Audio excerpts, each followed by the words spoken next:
So we're going to take a closer look at the Apple Classroom app now. So if I click on this Classroom app, it'll open. I see I have my class lists again, and I could open this app separate and not even have to open Mosul Manager. So I'm going to open my Science 7 group again. You can see it already has a few groups that it's created for me based on what they're in and loaded into. So I'm going to create a new group. I can either click on the group icon or I click on this select in the upper right, and I'm going to pick a group of the ones that I actually have right now. And now that I've got them selected, I'll click on the group, and I'm just going to label this group present, as that's the ones that I have out. And I can see I get a group with just those. So I see that Kent here is on a game, and maybe I want him to not be on that game. So I could actually click his, and I could do anything as far as what I wanted him to open.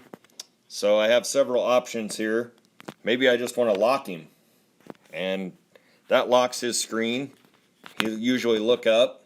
I get his attention, redirect him, click on done, and then I can go back in and click unlock, and it will unlock Kent's iPad so he's able to get on something more appropriate.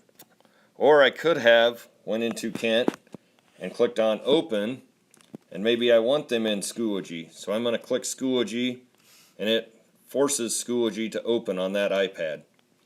And now I see that I have several within Schoology. Maybe I have Marnie's, and I want to see what she's viewing currently.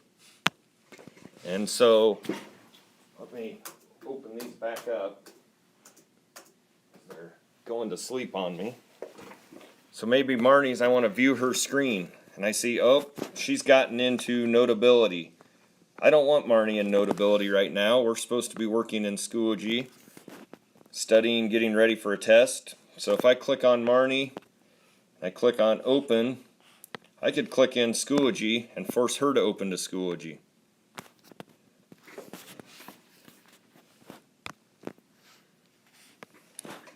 I have several options up here as well. I could navigate the group to somewhere in iBooks, iTunes U, or Safari, and I've used Safari at times, once in a while. Pick one of the bookmarks that I know I want them to open in. If I want to lock them in there, I can lock them in there. And that's the same for the app. If I want them in Schoology and I want them locked in here, that just opens it. If I click open and I want to lock them in there, I have to click it first. And now I have them locked into Schoology within Apple Classroom.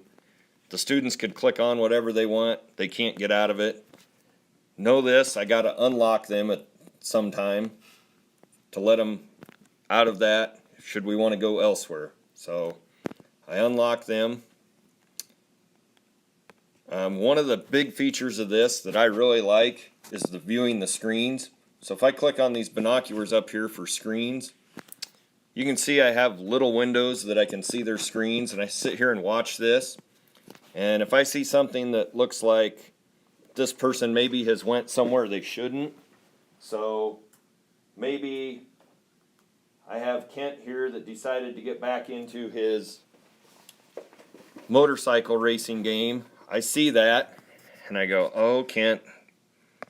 And I can click on him. I view his screen. I see what he's doing. Not what he's supposed to.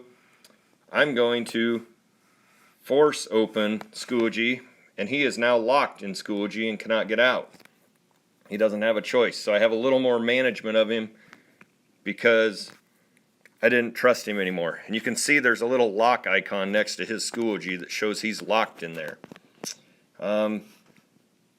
I can open this screen separately. I can see that Jadia is looking at her test that we just taken, reviewing to study for the next one. Maybe she's looking through her screen, and it would actually scroll as she was moving. Maybe I want to look at Brittany and see how she's doing.